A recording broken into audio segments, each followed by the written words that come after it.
Mission 60യുടെ 23-ാം ദിനമായ ഇന്ന് നമ്മൾ വീണ്ടും ശക്തമായി രാഹുലിനു വേണ്ടി പ്രതികരണങ്ങൾ ജനങ്ങളെ അറിയിക്കുകയാണ്. നമുക്കറിയാം, ഈ 23 ദിവസങ്ങൾ പിന്നിട്ടിട്ടും കേക്കച്ചൻ അയയുവാൻ തയ്യാറായിട്ടില്ല. അദ്ദേഹം പിടിച്ച ആ പിടിവാശിയിൽ തന്നെ മുന്നോട്ട് പോവുകയാണ്. അതിൻ്റെ കാരണങ്ങൾ എന്തുകൊണ്ടാണ് ഈ കേക്ക് സതീശൻ ഈ പിടിവാശിയുമായി മുന്നോട്ട് പോകുന്നത് എന്നുള്ള കാര്യങ്ങളാണ് നമ്മൾ ചർച്ച ചെയ്യുന്നത്. i2 ന്യൂസ് തുടക്കത്തിൽ പറഞ്ഞ എല്ലാ കാര്യങ്ങളും സത്യമായി വന്നു. പിണറായി വിജയൻ സർക്കാരിന് മൂന്നാമതും ഭരണ തുടർച്ച ഉറപ്പാക്കുവാൻ ആരംഭിച്ച ആ ക്യാമ്പിൻ്റെ ഭാഗമായി വരുന്ന തദ്ദേശ സ്വയംഭരണ സ്ഥാപനങ്ങളിലേക്കുള്ള തിരഞ്ഞെടുപ്പ്, അതുപോലെ നിയമസഭാ തെരഞ്ഞെടുപ്പ് വരെ ഈ വിഷയത്തെ ആളിക്കത്തിച്ച് വലിച്ചു നീട്ടി കൊണ്ടുപോവുക എന്ന ലക്ഷ്യത്തോടെയാണ് ഈ പദ്ധതി തയ്യാറാക്കുന്നത്. അതുകൊണ്ട് തന്നെ നമ്മുടെ ഇന്നത്തെ ചർച്ചാ വിഷയം എന്ന് പറയുന്നത് രാഹുലിന് അടുത്ത പണി അണിയറയിൽ. അതാണ് ഇന്ന് നമ്മൾ ചർച്ച ചെയ്യാൻ പോകുന്നത്. ഈ വിഷയം, അടുത്ത പണി ഇവർ അണിയറയിൽ തയ്യാറാക്കിക്കൊണ്ടിരിക്കുന്നു. രാഹുൽ മാങ്കൂട്ടത്തിന് കൂടുതൽ നാശമുണ്ടാക്കിക്കൊണ്ട് വരുന്ന തിരഞ്ഞെടുപ്പിൽ പരമാവധി നഷ്ടം കോൺഗ്രസ് പാർട്ടിക്ക് ഉണ്ടാക്കുവാൻ വേണ്ടിയാണ് ഇവർ പ്രയത്നിക്കുന്നത് എന്ന് പ്രേക്ഷകർ മനസ്സിലാക്കുക. ഇന്ന് ഈ വിഷയത്തിൽ ചർച്ചയ്ക്ക് എന്നോടൊപ്പം ചേരുന്നത് ശ്രീ ബി പ്രസാദ് നീണ്ടകര. അദ്ദേഹം നീണ്ടകര യൂത്ത് കോൺഗ്രസ് മുൻ മണ്ഡലം പ്രസിഡന്റാണ്. അതുപോലെ നീണ്ടകര 1-ാം വാർഡ് കോൺഗ്രസിൻ്റെ പഞ്ചായത്ത് മെമ്പറായിരുന്നു. അദ്ദേഹമാണ് ഇന്ന് നമ്മളോടൊപ്പം ചേരുന്നത്.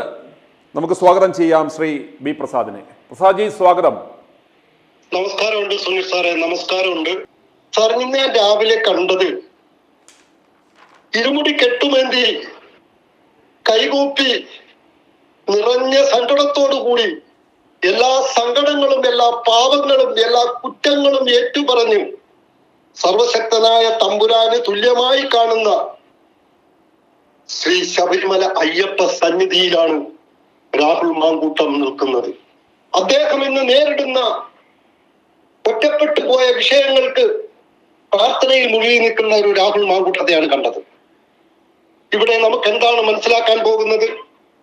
വരും നാളുകളിൽ ഏതാനും മാസങ്ങൾ കഴിയുമ്പോൾ ഈ കേരളത്തിലെ ജനങ്ങൾ ഇന്ന് അനുഭവിക്കുന്ന ദുരിതങ്ങളിൽ നിന്നും ഒരു മോചനം ഉണ്ടാകുവാൻ കോൺഗ്രസിനെ മുന്നോട്ട് നയിച്ച് കൊണ്ടുവന്ന കൂട്ടത്തിൽ മുന്നണി പോരാളിയായി നിന്ന രാഹുൽ മാങ്കൂട്ടത്തെയാണ് നമ്മൾ കണ്ടത്.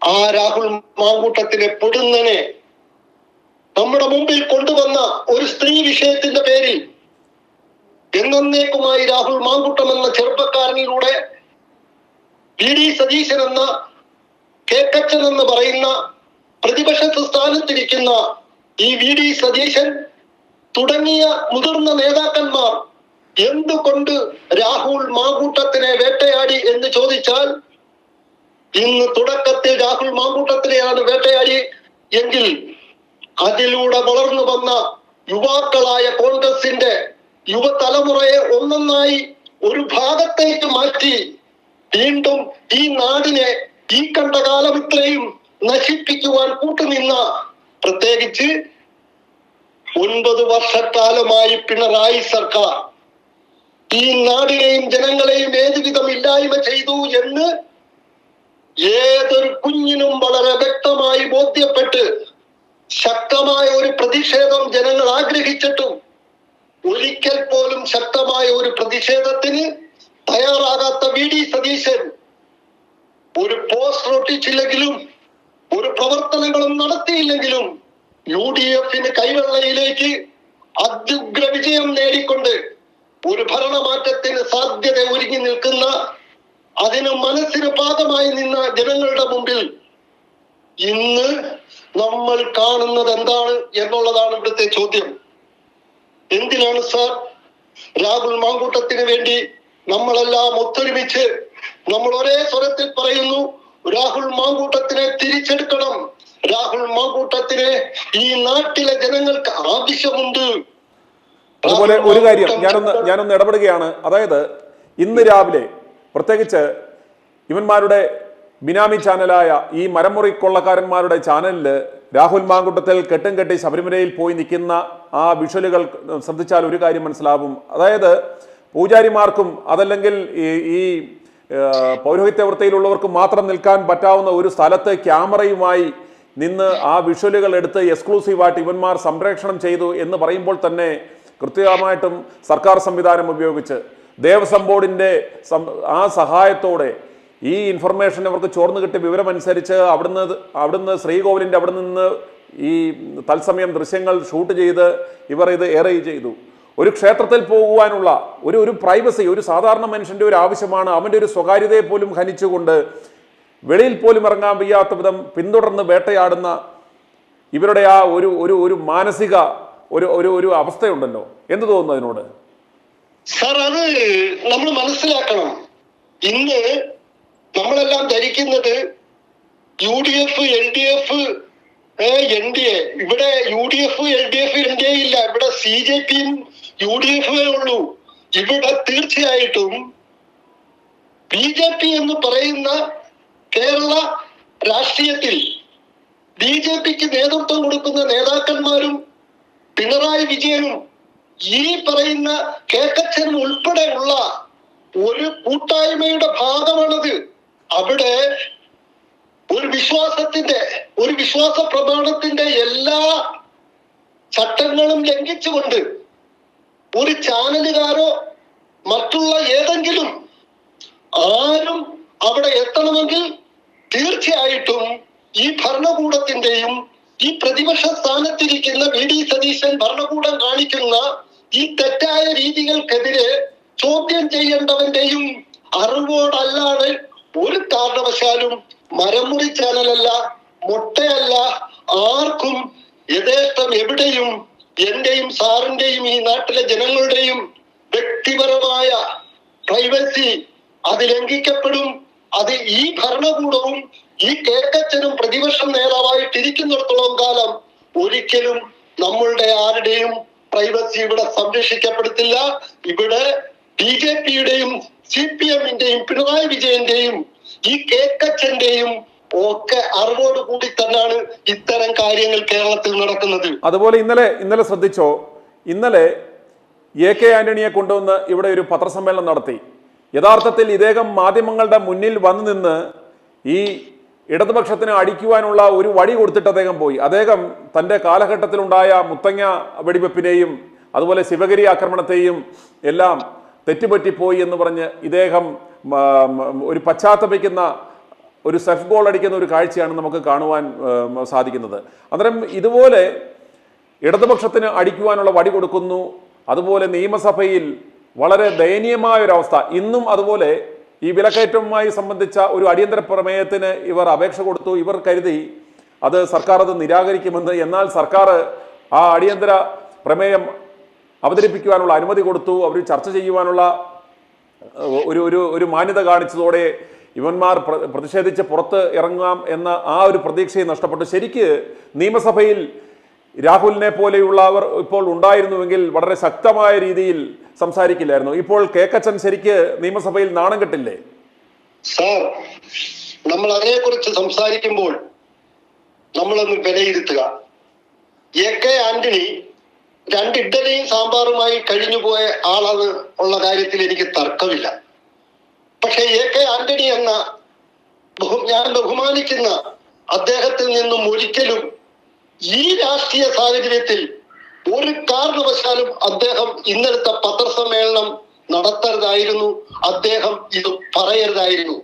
എന്റെ കാഴ്ചപ്പാടിൽ ഞാൻ കാണുന്നത് CPMും LDFും അടുത്ത തെരഞ്ഞെടുപ്പില് അതിശക്തമായി ഈ വിഷയങ്ങൾ എടുത്ത് ഉപയോഗിക്കും എന്നുള്ളതിനുപരി ഇവിടെ ഞാൻ വളരെ ആഴത്തിൽ കാണുന്ന സംഭവം BJPക്ക് CPMനേക്കാൾ ഗുണം വരുന്ന ഒരു പ്രസ്താവനയാണ് ഇന്നലെ AK ആന്റണി ആ പത്രസമ്മേളനത്തിലൂടെ പറഞ്ഞിരിക്കുന്ന കാര്യം.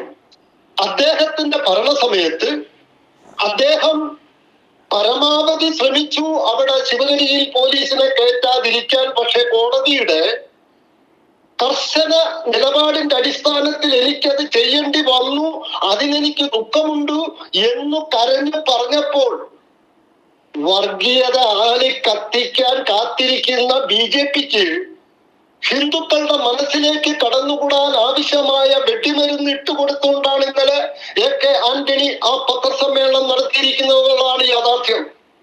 ഇവിടെ LDF-നേക്കാൾ കൂടുതൽ അടുത്ത തെരഞ്ഞെടുപ്പിൽ ഇതിനു മുൻപ് AK ആന്റണി മുഖ്യമന്ത്രിയായിരുന്ന കാലത്ത് ശിവഗിരിയിൽ നടന്നതും പല സംഭവങ്ങളും തെറ്റായിരുന്നു എന്ന് പറയുമ്പോൾ ഈ പറയുന്ന BJPക്ക് വളക്കൂറുള്ള മണ്ണുണ്ടാക്കി കൊടുക്കാൻ സ്വന്തം മകന്റെ പ്രസ്ഥാനത്തിന് കൂടി ഗുണകരമാകുന്ന വിധമാണോ ഇദ്ദേഹം ഇത് ചെയ്തത്?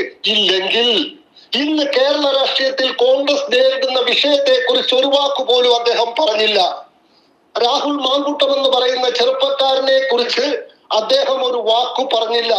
ഇവിടെ ജനം ആകാംക്ഷയോടുകൂടി കാത്തിരുന്നത് ഇന്ന് കേരള രാഷ്ട്രീയത്തിൽ, കോൺഗ്രസ് രാഷ്ട്രീയത്തിൽ ഉരുത്തിരിഞ്ഞു വന്നിരിക്കുന്ന ഈ നിർണായകമായ വിഷയം, അതിനെക്കുറിച്ച് അദ്ദേഹം ഒരു പക്വതയുള്ള, ഒരു പരിചയമുള്ള, ഒരു ആത്മാർത്ഥതയുള്ള ആ AK ആന്റണിയെ ആയിരുന്നു ജനം കണ്ടത്. പക്ഷെ അദ്ദേഹം സർവനാശത്തിന് വിത്തുവാദിക്കൊണ്ടാണ് ഇന്നലെ പത്രസമ്മേളനം നടത്തിയിരിക്കുന്നതാണ് എന്റെ കാഴ്ചപ്പാട്.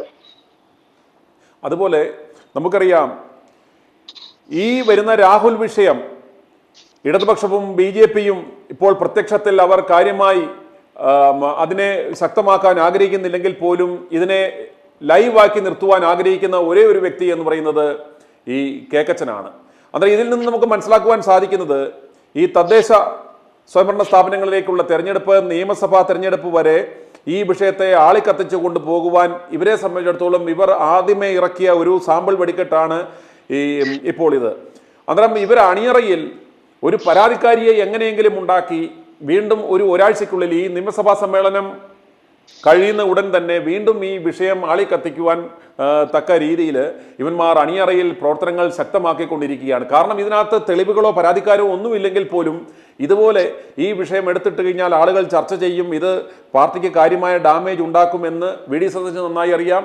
ഇടതുപക്ഷ നിർദ്ദേശാനുസരണം ഇയാൾ ഈ പ്രസ്ഥാനത്തിൻ്റെ നാശത്തിന് അധ്യക്ഷത വഹിച്ചുകൊണ്ടിരിക്കുകയാണ്. നമുക്കറിയാം, ഈ കഴിഞ്ഞ ദിവസം പറവൂരിൽ ഇതിലും വലിയ ഒരു MLA, ഒരു CPM കാരിയായ ഒരു മുൻ വിവാദമുണ്ടായിരുന്നു ഗോപി കോട്ടപ്പുറയ്ക്കലുമായി ബന്ധപ്പെട്ട, അതേ സ്ത്രീയുമായി ബന്ധപ്പെട്ട ഒരു ലൈംഗിക വിഷയം ഒരു MLA അവരുടെ മുറിയിൽ നിന്നും പിടിച്ചു എന്ന ഒരു വാർത്ത വരികയും ഇദ്ദേഹം ആ വിഷയം സെറ്റിൽ ചെയ്തു എന്ന തരത്തിലുള്ള ഒരു വാർത്തകൾ ഇപ്പോൾ പുറത്തു വരുന്നുണ്ട്. അന്നേരം ഇത്രയും പ്രാധാന്യമുള്ള ഒരു വിഷയം ഈ കേക്കച്ചൻ സഭയിൽ ഉന്നയിക്കുകയോ അതല്ലെങ്കിൽ ഇവരുമായി ബന്ധപ്പെട്ട ഒരൊറ്റ സിൻഡിക്കേറ്റ് മാധ്യമങ്ങൾ ഈ വിഷയം ചർച്ച ചെയ്യുകയോ ചെയ്തിട്ടില്ല. ഇതിൽ നിന്ന് തന്നെ വളരെ വ്യക്തമല്ല, ഇത് വളരെ ആസൂത്രിതമായ, അതായത് ഇടതുപക്ഷത്തിന് ഒരു മൂന്നാം വരം ഒരുക്കുവാൻ വേണ്ടി സംയുക്തമായി ഇവിടുത്തെ ഈ കേക്കച്ചന്റെ നേതൃത്വത്തിൽ സിൻഡിക്കേറ്റ് മാധ്യമങ്ങളുടെ സഹകരണത്തോടെയുള്ള ഒരു ക്യാമ്പയിൻ ആണെന്ന് ഇത് സാധാരണ ജനങ്ങൾക്ക് ഇത് മനസ്സിലാക്കുവാൻ സാധിക്കത്തില്ല, ഇതെല്ലാം കൂട്ടി വായിക്കുമ്പോൾ.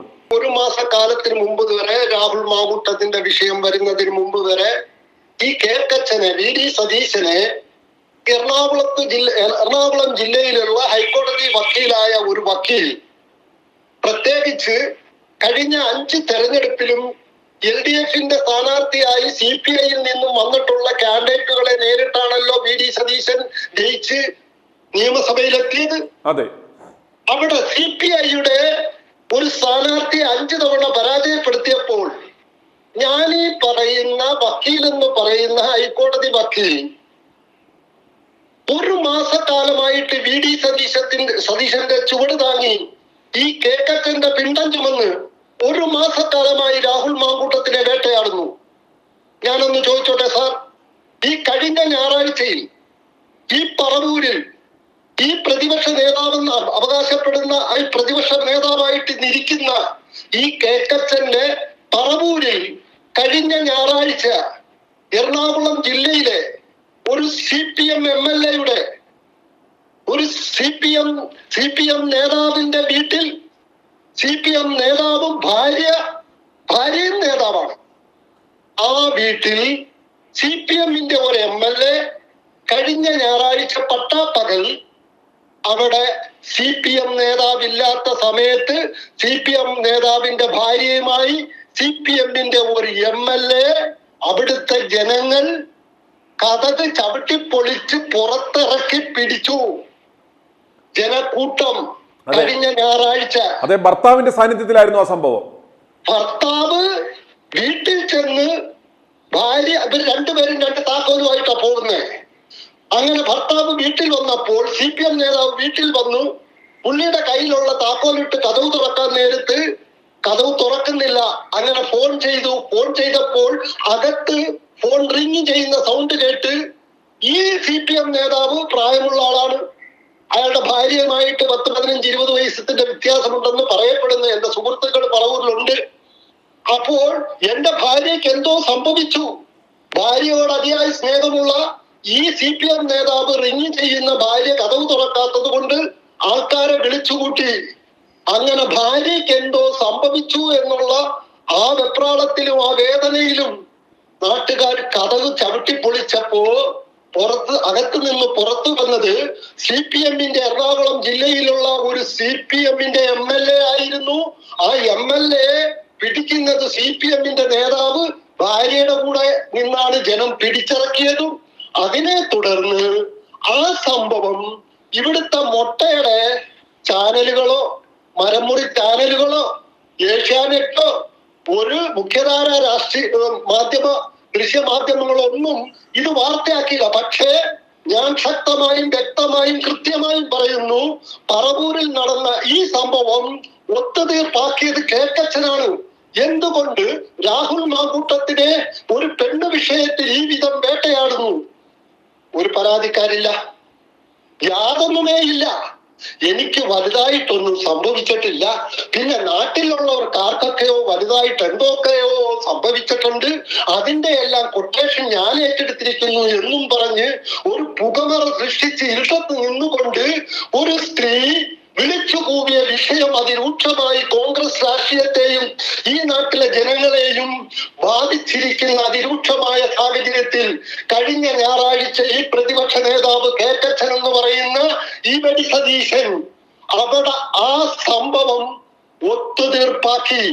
ആ ഒത്തുതീർപ്പാക്കിയതിന്റെ പിന്നിൽ ഈ കേക്കച്ചനും ഈ CPM നേതാവുമായിട്ടുള്ള ഈ ഡീലിങ്സ്, സാമ്പത്തിക വിനിമയ കാര്യങ്ങൾ അതിഗൗരവമായി ഇവരുടെ സാമ്പത്തിക ഡീലും തമ്മിലുള്ള ബന്ധത്തിന്റെ അടിസ്ഥാനത്തിൽ അവർ തമ്മിലുള്ള അടിസ്ഥാനത്തിൽ ഈ സംഭവം മൂടിവെക്കപ്പെട്ടു. ആ സംഭവം ഒത്തുതീർപ്പാക്കിയത് കേക്കച്ചനാണെന്ന് പറവൂരിലെ ജനവിഭാഗങ്ങൾ പറയുന്നു. എന്റെ സുഹൃത്തുക്കൾ എന്നോട് പറഞ്ഞു ഞാൻ ബന്ധപ്പെട്ടപ്പോ. നോക്ക് എത്രമാത്രം രൂക്ഷമായ വിഷയം. ആ വിഷയത്തെ ഇന്ന് കേരളം ചർച്ച ചെയ്യുന്നില്ല. ആ വിഷയം ഇവിടുത്തെ ദൃശ്യമാധ്യമങ്ങൾ മുഖ്യധാര ദൃശ്യമാധ്യമങ്ങൾ രംഗത്ത് കൊണ്ടുവരുന്നില്ല. ജനങ്ങളെ അറിയേണ്ട സമയത്ത് യാഥാർത്ഥ്യങ്ങൾ കൃത്യമായിട്ട് അറിയിക്കേണ്ട ഈ മാധ്യമ പ്രവർത്തനം അതെല്ലാം മാറ്റിവെച്ചിട്ട് കാര്യലാഭ്യത്തിനും അവരുടേതായ ലക്ഷ്യങ്ങൾ സാധിക്കാനും വേണ്ടി പാവപ്പെട്ട ജനങ്ങളെയും നാടിനെയും കട്ടുമുടിപ്പിച്ച് ഇല്ലായ്മ ചെയ്യുന്നതിന് ഈ രാഷ്ട്രീയ ക്രൂരമൃഗങ്ങൾക്ക് കൂട്ടുനിൽക്കുന്നത് ഇവിടുത്തെ മാധ്യമ പ്രവർത്തകരാണ് എന്ന് അതിശക്തമായി പറയും. ആ മുഖ്യധാര മാധ്യമ പ്രവർത്തകർ മൂടിവെക്കുന്ന സംഭവം സാറിന്റെ ചാനലിനും I2I ചാനലും ഒക്കെ പുറത്തു കൊണ്ടുവന്നപ്പോൾ അതിലെ കൂടി പ്രതികരിക്കുന്ന എന്നെ പോലുള്ളവർക്ക് മേൽവിലാസമില്ലാത്തവരാണ്, തന്തയില്ലാത്തവരാണ്, അഡ്രസ് ഇല്ലാത്തവരാണെന്നും പറഞ്ഞ് ആക്ഷേപിക്കുന്ന ഈ VD സതീശനും KK സതീശനും ഈ രാഷ്ട്രീയ ക്രൂരമൃഗങ്ങൾക്കും ഇനി ഈ നാട്ടിൽ മുഖ്യധാര ഈ മാധ്യമ പ്രസ്ഥാനത്തിന് യാതൊരു വിലയുമില്ല, യാതൊരു വിലയും കൽപ്പിക്കത്തില്ല ജനസമൂഹം എന്നുള്ളതാണ് യാഥാർത്ഥ്യം. കേക്കച്ചന്റെ സൈബർ ഗുണ്ടകളോട് ഞങ്ങൾക്ക് പറയുവാനുള്ളത്, ഇത് മുഖമില്ലാത്തവരോ അതല്ലെങ്കിൽ ഇത് അഡ്രസ് ഇല്ലാത്തവരോ അല്ല. ഇത് ശ്രീ B പ്രസാദ് പറഞ്ഞതുപോലെ ഇദ്ദേഹം കോൺഗ്രസ് പ്രസ്ഥാനത്തെ നെഞ്ചിലേറ്റി പതിറ്റാണ്ടുകൾ നടന്ന ഒരു മനുഷ്യനാണ്. നീണ്ടകര യൂത്ത് കോൺഗ്രസ് മണ്ഡലം പ്രസിഡന്റ് ആയിരുന്നു. അതുപോലെ തന്നെ നീണ്ടകര 1-ാം വാർഡിന്റെ കോൺഗ്രസ് സ്ഥാനാർത്ഥിയായി വിജയിച്ച ഒരു പഞ്ചായത്ത് മെമ്പറാണ്. ഇവന്മാരുടെ കന്നന്തിരിവുകൾ കണ്ട് മടുത്ത് ഈ പ്രസ്ഥാനത്തിൽ നിന്നും അദ്ദേഹം പ്രവർത്തനങ്ങൾ മതിയാക്കി ഇത് വിഷമത്തോടെ നോക്കിക്കാണുന്ന ഒരു വ്യക്തിയാണ്. ഇപ്പോൾ നിങ്ങൾ മനസ്സിലാക്കുക പ്രേക്ഷകരെ, I2I ന്യൂസ് ഇത്തരത്തിലുള്ള പ്രതികരണങ്ങൾ ഇവിടെയുള്ള സ്ഥിരം രാഷ്ട്രീയ നേതാക്കന്മാരെയോ സ്ഥിരം രാഷ്ട്രീയ നിരീക്ഷകരെയോ ഈ അടുപ്പ് കൂട്ടി ചർച്ചകൾ ഡെയിലി വേജസ് നടക്കുന്നവന്മാരെയോ അല്ല ഞങ്ങൾ ഇവിടെ ചർച്ചയ്ക്ക് കൊണ്ടിരുന്നത്. ഇവിടെ ഈ യാഥാർത്ഥ്യങ്ങൾ തിരിച്ചറിഞ്ഞ ഇതിനോട് പ്രതികരിക്കുന്ന ഇവിടുത്തെ സാധാരണ ജനങ്ങളെയാണ് ഞങ്ങളിവിടെ പ്രതികരണവുമായി ഇവിടെ നിങ്ങളുടെ മുന്നിൽ എത്തിക്കുന്നത്. ഇവരുടെ പ്രതികരണങ്ങൾ തീർച്ചയായിട്ടും സത്യസന്ധമായ യാതൊരു തരത്തിലുമുള്ള പക്ഷപാതരഹിതമായി കൃത്യമായ അവരുടെ രാഷ്ട്രീയ ബോധത്തിൽ നിന്നും അവർ നമ്മളുമായി പങ്കുവെക്കുന്ന ഈ സത്യങ്ങൾ നിങ്ങൾ തിരിച്ചറിയുക. ഇവരുടെ ഈ സിൻഡിക്കേറ്റ് മാധ്യമങ്ങളും ഇവരുടെ ഈ സ്ഥിരം രാഷ്ട്രീയ നിരീക്ഷകരും ചെയ്യുന്നത് ഇവരൊരു നറേറ്റീവ് സെറ്റ് ചെയ്യുന്നു. അത് ജനങ്ങളിലേക്ക് ഇവർ വളരെ സട്ടിലായിട്ട് എത്തിക്കുകയും ചെയ്യുന്നു, അവരുടെ ആ ലക്ഷ്യത്തിലേക്ക് എത്തുകയും ചെയ്യുന്നു. അതുകൊണ്ട് നമ്മൾ മനസ്സിലാക്കണം, ഇപ്പോൾ ഈ വി ഡി സതീശനെതിരെയോ അതുപോലെ തന്നെ ഇവർക്കെതിരെയോ എന്തെങ്കിലും ഒരു ആരോപണങ്ങൾ വന്നാൽ ഇവിടുത്തെ മാധ്യമങ്ങൾ അത് ചർച്ചാ വിഷയമാക്കത്തില്ല. ഇവർ ചർച്ചാ വിഷയമാക്കുന്നത് ഇന്നലെ തന്നെ നമ്മൾ കണ്ടു. പ്രായാധിക്യം കൊണ്ട് വല്ലാതിരിക്കുന്ന, സംസാരിക്കാൻ പോലും ബുദ്ധിമുട്ടുന്ന AK ആന്റണിയെ ചുമന്നുകൊണ്ടുവന്നത് ഇത് ഇടതുപക്ഷത്തിന് ശരിക്കൊരു മൈലേജ് ഉണ്ടാക്കുവാൻ വേണ്ടി ഇത് കേക്കച്ചൻ കൊണ്ടുവന്നതാണ്.